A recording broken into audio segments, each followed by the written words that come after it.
Hello guys, അപ്പം എല്ലാവർക്കും എൻ്റെ പുതിയ വ്ളോഗിലേക്ക് സ്വാഗതം. അപ്പം ഇന്നത്തെ എൻ്റെ വ്ളോഗ് എന്ന് പറയുന്നത്, കുറേ പേര് എനിക്ക് മെസ്സേജ് അയച്ചൊക്കെ ചോദിച്ചു എങ്ങനെയാണ് എനിക്ക് റിജക്ഷൻ വന്നതെന്നും എന്തൊക്കെയാണ് റിജക്ഷൻ വരാനുള്ള റീസൺസ് എന്നും, അതുപോലെ തന്നെ ബാച്ചിലേഴ്സിന് വേണ്ടിയിട്ട് ഇങ്ങോട്ട് അപ്ലൈ ചെയ്യാൻ പറ്റുമോ എന്നുള്ളതും, അതുപോലെ തന്നെ ഇവിടുത്തെ പാർട്ട് ടൈം അവൈലബിലിറ്റീൻ്റെ കാര്യങ്ങളും ഓക്കെ. അപ്പം ഈ ഒരു വീഡിയോയിൽ ഞാൻ അതിനെ പറ്റിയിട്ടൊക്കെയാണ് ഡിസ്കസ് ചെയ്യാൻ പോകുന്നത്.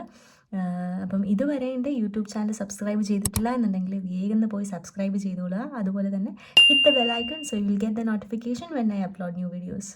So let's go to the video. അപ്പം ഞാൻ കുറേ വലിച്ചു നീട്ടുന്നില്ല, കാര്യങ്ങൾ ഡയറക്റ്റായിട്ട് തന്നെ ഞാൻ പറയാം. അപ്പം റിജക്ഷൻ വരാനുള്ള മെയിൻ റീസൺസ് എന്നൊക്കെ പറയുന്നത്, ഒന്നാമത്തേത് പേപ്പർ വർക്ക്സ് ആണ്. അതാണ് മെയിനായിട്ട് വരുന്നത്. നമുക്ക് എന്തെങ്കിലും നമ്മൾ സബ്മിറ്റ് ചെയ്ത ഡോക്യുമെൻറ്റേഷനിൽ എന്തെങ്കിലും എറേഴ്സോ അങ്ങനെയുള്ള ഡേറ്റുകളുടെ വ്യത്യാസമോ അങ്ങനെയുള്ള എന്തെങ്കിലും ഒരു റീസൺ ആയിരിക്കും ഒരു മേ ബി വൺ റീസൺ. അതുപോലെ തന്നെ ഇൻ്റർവ്യൂവിൽ ആൻസേഴ്സ് നിങ്ങൾ കൊടുക്കുന്ന ആൻസേഴ്സ് അവർക്ക് കൺവിൻസ് ആയിട്ടില്ല എന്നുണ്ടെങ്കിൽ നിങ്ങൾക്ക് റിജക്ഷൻ വരാൻ ചാൻസ് ഉണ്ട്. അതൊക്കെ നിങ്ങൾ പ്രത്യേകം ശ്രദ്ധിച്ചോളുക. നിങ്ങളോട് ഞാൻ കഴിഞ്ഞ വീഡിയോയിൽ ഞാൻ നിങ്ങളോട് പറഞ്ഞിട്ടുണ്ട്, അതായത് നിങ്ങൾ പറയുമ്പോൾ നിങ്ങൾ പോയിട്ട് തിരിച്ചു വരിക എന്നുള്ളൊരു കാര്യം അവർക്കത് ബോധ്യമാവണം. അല്ല എന്നുണ്ടെങ്കിൽ അല്ലാത്ത പക്ഷം നിങ്ങൾക്ക് റിജക്ഷൻ തന്നെ ഉണ്ടാവുള്ളൂ. അപ്പം അതൊന്ന്. എനിക്ക് റിജക്ഷൻ വരാനുള്ള റീസൺ എന്ന് പറയുന്നത്, ഞാൻ ഇപ്പോൾ എൻ്റെ ഭാഗത്തു നിന്നെല്ലാം ക്ലിയർ ആയിരുന്നു, പക്ഷേ അവരുടെ ഭാഗത്തു നിന്നുള്ളൊരു ഡിലേ ആയിരുന്നു. അവർ മിനിസ്ട്രിക്ക് അയക്കാൻ വേണ്ടിയിട്ടുള്ള ഡിലേ കാരണമാണ് എനിക്ക് റിജക്റ്റ് ആയത് ഫസ്റ്റ് ടൈം. സെക്കൻഡ് ടൈം പക്ഷേ ഓക്കെ ആയിരുന്നു. പക്ഷേ എൻ്റെ കൂടെ അപ്ലൈ ചെയ്ത ഒരാളുണ്ടായിരുന്നു. അയാൾക്ക് റിജക്റ്റ് ആയതിൻ്റെ റീസൺ എന്ന് അവർ പറഞ്ഞത്, പുള്ളി ബാച്ചിലേഴ്സ് ഇതായിരുന്നു BBA ആയിരുന്നു ചെയ്തിരുന്നത്. അപ്പം മാസ്റ്റേഴ്സ് ഇപ്പോൾ എടുക്കുന്നത് എക്കണോമിക്സ് ആൻഡ് മാനേജ്മെൻറ്റ് ആയത് കാരണം രണ്ട് കോഴ്സും ഡിഫറെൻ്റ് ആണ്. അപ്പം അതിൻ്റെ ഒരു റീസൺ വെച്ചാണ് പുള്ളിക്ക് റിജക്റ്റ് ആയത്. റീസൺ അതായിരുന്നു റിജക്ഷൻ്റെ അത് വന്നിരുന്നത്. അപ്പം പിന്നെയും ഈ എക്കണോമിക്സ് ആൻഡ് മാനേജ്മെൻറ്റ് എന്ന് പറഞ്ഞ കോഴ്സാണ് ഞാൻ പറഞ്ഞ പോലെ ഞങ്ങളുടെ യൂണിവേഴ്സിറ്റിയിൽ ഓഫർ ചെയ്യുന്നത്. അപ്പം ആ ഒരു സബ്ജക്റ്റ് ആയിട്ട് ഒരു സിമിലാരിറ്റി ഇല്ലാത്ത കോഴ്സാണ് നിങ്ങൾ ബാച്ചിലേഴ്സ് എടുത്തിട്ടില്ലെന്നുണ്ടെങ്കിൽ കുറച്ച് പാടാണ് കിട്ടാൻ. പക്ഷെ കിട്ടിയ ആൾക്കാരും ഉണ്ട്. ഓക്കെ. അപ്പം എൻ്റെ കൂടെ അപ്ലൈ ചെയ്ത് അദ്ദേഹത്തിൻ്റെ റിജക്റ്റ് ആവാനുള്ള റീസൺ ഇതായിരുന്നു എന്ന് മാത്രം. എല്ലാവർക്കും ഇതാവണമെന്നില്ല. മാക്സിമം ഇപ്പം ഇമിഗ്രേഷനും കാര്യങ്ങളും ഒക്കെ ടൈറ്റ് ആക്കുന്നുണ്ട്, അതുകൊണ്ടായിരിക്കാം മേ ബി ഇങ്ങനെ റിജക്ഷൻ വരുന്നത്. പിന്നെ വേറൊരു റീസൺ എന്ന് പറയുന്നത് ഏജിൻ്റെ ഒരു വ്യത്യാസം. ഏജ് കൂടുതലാണെന്നുണ്ടെങ്കിൽ കുറച്ച് പാടായിരിക്കും കിട്ടാൻ. പിന്നെ 25 ബിലോ ആണെന്നുണ്ടെങ്കിൽ കിട്ടാൻ ചാൻസ് കൂടുതലാണ്. പിന്നെ കിട്ടത്തില്ല എന്ന് ഞാൻ പറയില്ല, കിട്ടിയ ആൾക്കാരും ഉണ്ട് കേട്ടോ. പക്ഷെ കുറച്ച് ടൈറ്റായിരിക്കും അങ്ങനെയുള്ള ആൾക്കാർ. കുറച്ചുകൂടെ ഫിൽട്ടർ ചെയ്താണ് ഇപ്പോഴത്തെ ഒരു സിറ്റുവേഷനിൽ വിടുന്നത്. അതാണ്. അപ്പം ഇൻ്റർവ്യൂസിൻ്റെ കാര്യങ്ങളൊക്കെ പറ്റിയിട്ട് എനിക്ക് പറയാനുള്ളത്. എംബസി ഇൻ്റർവ്യൂ വലിയ പാടൊന്നുമില്ല. ഈ പറഞ്ഞാൽ നിങ്ങൾ അവിടെ ചെല്ലുക, പേപ്പേഴ്സും ഡോക്യുമെൻറ്റ്സും സബ്മിറ്റ് ചെയ്യുക. അത് കഴിഞ്ഞാൽ ബയോമെട്രിക്സ് എടുക്കും. ബയോമെട്രിക്സ് എടുത്ത് പേപ്പേഴ്സ് എല്ലാം ഫിനിഷ്ഡ് ആണെന്നുണ്ടെങ്കിൽ പിന്നെ ബയോമെട്രിക്സ് എടുത്തതിന് ശേഷം ഞാൻ നേരത്തെ പറഞ്ഞ പോലെ തന്നെ നമുക്കൊരു രണ്ടാമത് ഇൻ്റർവ്യൂ കാണും. ആദ്യത്തെ ഇൻ്റർവ്യൂവിലാണ് ഈ പേപ്പേഴ്സ് സബ്മിറ്റ് ചെയ്യുന്നതിൻ്റെ കൂട്ടത്തിലാണ് നമുക്കൊരു ക്വസ്റ്റ്യൻസ് തരും. അപ്പം ഞാനിപ്പോൾ എടുത്തത് എക്കണോമിക്സ് ആൻഡ് മാനേജ്മെൻറ്റ് ആയത് കാരണം അതിനെ റിലേറ്റ് ചെയ്തിട്ടുള്ളൊരു 3 ക്വസ്റ്റ്യൻസിൻ്റെ ഒരു ക്വസ്റ്റ്യൻ പേപ്പർ പോലെ എനിക്കൊരു തന്നു. അത് ഞാൻ അവിടെ വെച്ച് തന്നെ, അവിടെ ഇരുന്ന് തന്നെ, അവരുടെ ഫ്രണ്ടിൽ വെച്ച് തന്നെ ഞാനത് ഫില്ല് ചെയ്തൊരു 10 മിനിറ്റ് തരും. അത് ഞാൻ എഴുതി കൊടുക്കണം. അത് എന്തെങ്കിലും റിലേറ്റഡ് ടു അവർ കോഴ്സ് ആയിരിക്കും. എന്നോട് ചോദിച്ചത് SWOT അനാലിസിസ് എന്താണെന്നുള്ളതും പിന്നെ വേറെ എന്തോ എനിക്ക് ചോദിച്ചു, ഞാൻ കറക്റ്റ് ഓർക്കുന്നില്ല. It's been 1 year. അപ്പം അത് ഓരോരുത്തർക്കും ഡിഫറെൻറ്റ് ക്വസ്റ്റ്യൻസ് ആയിരുന്നു. ഞാൻ അന്വേഷിച്ചിരുന്നു. എൻ്റെ കൂടെ പഠിക്കുന്ന ആൾക്കാർക്കും ഒക്കെ ഡിഫറെൻറ്റ് ക്വസ്റ്റ്യൻസ് ആയിരുന്നു ഇൻ്റർവ്യൂവിന് വന്നിരുന്നത്. അപ്പം അതൊന്നും നമുക്ക് പ്രെഡിക്റ്റ് ചെയ്യാൻ പറ്റില്ല. പക്ഷേ ഡോണ്ട് ലീവ് ഇറ്റ് അൺആൻസേർഡ്. എന്തെങ്കിലുമൊക്കെ നിങ്ങൾ അതിൽ ആൻസർ ചെയ്യുക എന്നുള്ളതേ ഉള്ളൂ. പിന്നെ ആ ഒരു പേപ്പർ ഫിൽഡ് ആയിരിക്കണം. ഞാൻ അങ്ങനെയാണ് ചെയ്തത്, ഫിൽഡ് ആയിരിക്കണം. നിങ്ങൾക്കറിയാവുന്നത് എന്താണോ അത് നിങ്ങളതിൽ എഴുതി പിടിപ്പിക്കുക, അത്രേ ഉള്ളൂ. കിട്ടുമെന്നേ പേടിക്കൊന്നും വേണ്ട. അതൊന്നും വലിയ വിഷയമുള്ള കാര്യമല്ല. പിന്നെ അത് കഴിഞ്ഞിട്ട് നമുക്ക് അകത്ത് ഒരു ഇൻ്റർവ്യൂ ഉണ്ട്. ഞാൻ പറഞ്ഞല്ലോ, രണ്ടാമതൊരു ഇൻ്റർവ്യൂ ഉണ്ട്. അത് ഒരു ചെക്ക് സിറ്റിസൺ ആയിരിക്കും നമ്മളെ ഇൻ്റർവ്യൂ ചെയ്യുക. ഈ പേപ്പർ ഡോക്യുമെൻറ്റ് സബ്മിറ്റ് ചെയ്യുന്നതൊക്കെ ഇവിടെ ഒരു ഇന്ത്യൻ ഒരു ലേഡിയായിരുന്നു. രണ്ടാമത് ആ ഒരു ഇൻ്റർവ്യൂവിന് നമ്മളെ അകത്തോട്ട് കയറ്റുമ്പോഴത്തേനും നമ്മൾ ഫേസ് ടു ഫേസ് ഇൻ്റർവ്യൂ ആണ് അത്. അവിടെ നമ്മളുടെ അടുത്ത് ക്വസ്റ്റ്യൻസ് ചോദിക്കും. അത് നമ്മൾക്ക് ഒരു പേപ്പറിൽ നമ്മളെ സെൽഫ് ഇൻട്രൊഡക്ഷൻ ചെയ്യാനായിട്ട് എഴുതി കൊടുക്കാനായിട്ട് പറയും.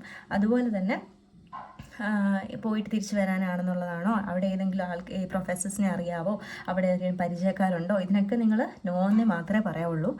അപ്പം പിന്നെ പ്രൊഫസേഴ്സിനെ അറിയാമോ എന്ന് ചോദിക്കും. അങ്ങനെയുള്ള കുറച്ച് ക്വസ്റ്റ്യൻസൊക്കെ അവർ ചോദിക്കും. അപ്പം നിങ്ങൾ മെയിൻലി അവർക്ക് അറിയേണ്ടത് നിങ്ങൾ പഠിക്കാനാണോ പോകുന്നത്, അല്ലാതെ അവിടെ ചെന്നിട്ട് വേറെ പരിപാടിക്ക് പോകാനാണോ എന്നുള്ളതൊക്കെയാണ് അവർക്ക് അറിയേണ്ടത്. അപ്പം അതൊക്കെ നിങ്ങൾ പ്രൂവ് ചെയ്യാന്നുള്ളതേ ഉള്ളൂ. പിന്നെ അതൊരു ഉള്ള കാര്യമല്ല. ഇൻ്റർവ്യൂ ഒന്നും വലിയ പ്രശ്നമില്ല. ഡോക്യുമെൻറ്റേഷൻസ് ഒക്കെ പക്ക ആണെന്നുണ്ടെങ്കിൽ ഒരു പ്രശ്നമില്ല. പിന്നെ എനിക്ക് പറയാനുള്ളത് അത് കഴിഞ്ഞാൽ ഒരു 10-20 മിനിറ്റ്സ് ആയിരിക്കും അകത്തുണ്ടാവുക.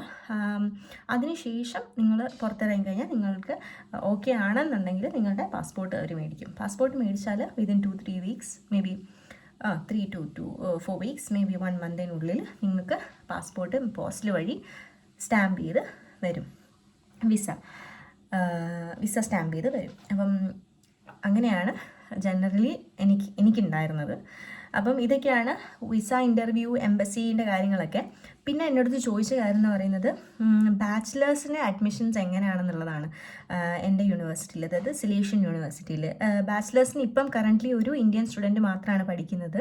പിന്നെ ബാച്ചിലേഴ്സ് പഠിക്കുന്നതുകൊണ്ട് പ്രശ്നമൊന്നുമില്ല, പഠിക്കാൻ പറ്റുകയും ചെയ്യും. പക്ഷേ കുറച്ച് അഡ്മിഷൻ ഡിഫിക്കൾട്ടാണ്, മാസ്റ്റേഴ്സ് പോലെ അല്ല. പിന്നെ എൻ്റെ അടുത്ത് കുറേ പേര് ചോദിച്ചത് പാർട്ട് ടൈം അവൈലബിലിറ്റീനെ പറ്റിയിട്ടാണ്.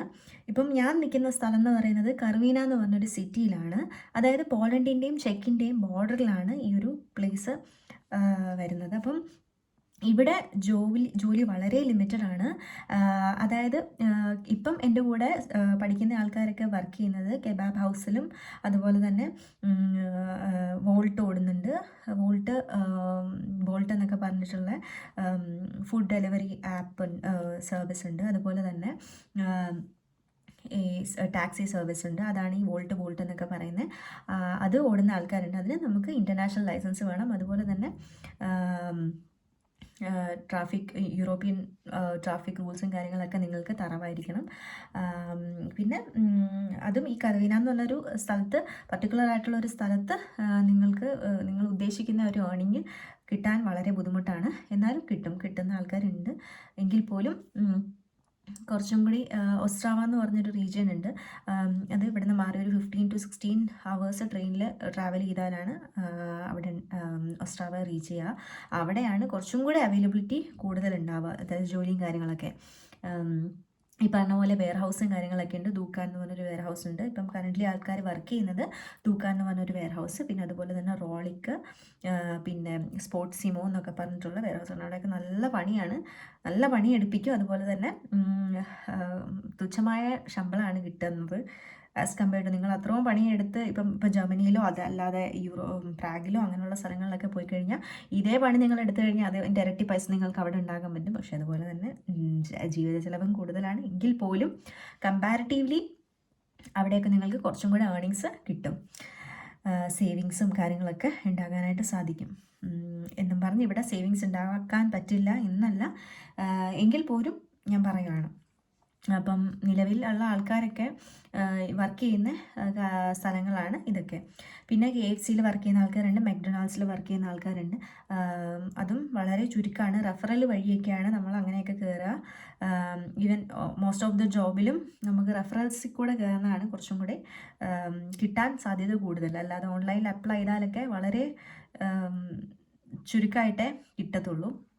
അതുപോലെ തന്നെ പിന്നെ എനിക്ക് പറയാനുള്ളത് ആംബ്രസ്റ്റ്, അതുപോലെ കുറേ ജോബ് ഏജൻസീസ് ഉണ്ട് വർക്ക് ഇത് ചെയ്യുന്നത്. ആംബ്രസ്റ്റ് പോലുള്ള കുറേ ഏജൻസീസ് ഉണ്ട്. അവർ വഴിയാണ്, അവർ ത്രൂ ആണ് നമ്മൾക്ക് ഓരോരോ കമ്പനീസിൽ, അതായത് KFC പോലുള്ള കമ്പനീസിലൊക്കെ വർക്ക് കയറുക.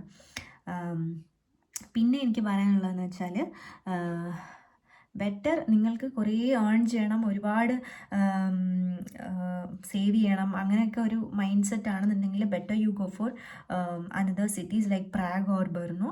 അവിടെ ആയിരിക്കും നിങ്ങൾക്ക് കുറച്ചും കൂടെ ജോബ് അവൈലബിലിറ്റി ഓപ്പർച്യൂണിറ്റീസും കാര്യങ്ങളൊക്കെ ഉണ്ടാവുക. കാരണം ആ സ്ഥലമൊക്കെ കുറച്ചും കൂടെ ഗ്രോത്ത് ഉള്ളതും അതുപോലെ തന്നെ കുറച്ചും കൂടെ ഡെവലപ്ഡ് ആയിട്ടുള്ളൊരു സിറ്റീസാണ് as compared to Ostrava region. പിന്നെ കർവീന എന്ന് പറഞ്ഞാൽ ഞാനിപ്പം നിൽക്കുന്ന യൂണിവേഴ്സിറ്റിയുള്ള സ്ഥലം എന്ന് പറയുന്നത് അവിടെ ജോബ് വളരെ ലിമിറ്റഡ് ആണ്. അപ്പം ഇതൊക്കെയാണ് ജോബ് ഓപ്പർച്യൂണിറ്റീസ് അറൗണ്ട് ഹിയർ. പിന്നെ നിങ്ങളുടെ വ്യക്തിപരമായ കാര്യങ്ങളാണ് അതൊക്കെ. അതായത് it's up to you. Like നിങ്ങൾ അത്രയും എഫേർട്ട് ഇടാനും അതുപോലെ തന്നെ ഹാർഡ് വർക്ക് ചെയ്യാനും അതുപോലെ തന്നെ it's up to you, completely up to you. അതങ്ങനെ തന്നെ ഞാൻ പറയുള്ളൂ. കാരണം നിങ്ങൾ എത്രത്തോളം എഫേർട്ട് ഇടാനും എത്രത്തോളം ഹാർഡ്ഷിപ്സ് ഫേസ് ചെയ്യാനും എത്രത്തോളം ഇതിന് വേണ്ടിയിട്ട് പ്രിപ്പയർഡ് ആയിട്ടും വരുന്നുണ്ട് എന്നുള്ളതിൻ്റെ അടിസ്ഥാനത്തിലിരിക്കും നിങ്ങൾക്ക് ഈ പറഞ്ഞ ജോലിയെല്ലാം കിട്ടുന്നത്. ഒന്നും എളുപ്പമല്ല. ആരും നിങ്ങളുടെ കയ്യിലോട്ട് ജോലി കൊണ്ടുവന്ന് വെച്ച് തരില്ല. നിങ്ങളായിട്ട് കണ്ടുപിടിക്കണം. അതുപോലെ തന്നെ നിങ്ങൾ കുറേ ഹാർഡ്ഷിപ്സും ഫേസ് ചെയ്യേണ്ടി വരും. ഇതിനെല്ലാം പ്രിപ്പയർഡ് ആയിട്ട് വേണം നിങ്ങൾ അങ്ങോട്ടേക്ക് കയറി വരാനായിട്ട്. ഒന്നും എളുപ്പമല്ല. ഈവൻ വലിയ വലിയ സിറ്റീസ് ലൈക്ക് പ്രാഗിലാണെങ്കിൽ പോലും നിങ്ങൾ നല്ല രീതിയിൽ പരിശ്രമിച്ചാൽ മാത്രമേ നിങ്ങൾക്ക് ജോലി കിട്ടത്തുള്ളൂ. അപ്പോൾ അത്രയൊക്കെയായിരുന്നു നിങ്ങളുടെ അടുത്ത് എനിക്ക് പറയാനുണ്ടായിരുന്നത്. അപ്പം ഇനിയുള്ള എന്തെങ്കിലുമുള്ള ഡൗട്ട്സോ കാര്യങ്ങളോ ഉണ്ടെന്നുണ്ടെങ്കിൽ നിങ്ങൾ എനിക്ക് എൻ്റെ ഇൻസ്റ്റാഗ്രാമിൽ മെസ്സേജ് അയയ്ക്കുക. അല്ലെന്നുണ്ടെങ്കിൽ എൻ്റെ ഈ ഒരു കമൻറ്റ് ബോക്സിൽ കമൻ്റായിട്ട് പോസ്റ്റ് ചെയ്ത് കൊള്ളുക. അപ്പം എൻ്റെ സമയം പോലെ ഞാൻ നിങ്ങൾക്ക് റിപ്ലൈ തരുന്നതായിരിക്കും. അപ്പം ഈ ഒരു വീഡിയോ നിങ്ങൾക്ക് ഇൻഫോർമേറ്റീവ് ആയി എന്ന് ഞാൻ കരുതുന്നു. ഇനിയുള്ള വീഡിയോസും അതുപോലെ തന്നെ ആയിരിക്കും. അപ്പം don't forget to subscribe. See you in the next video. Bye.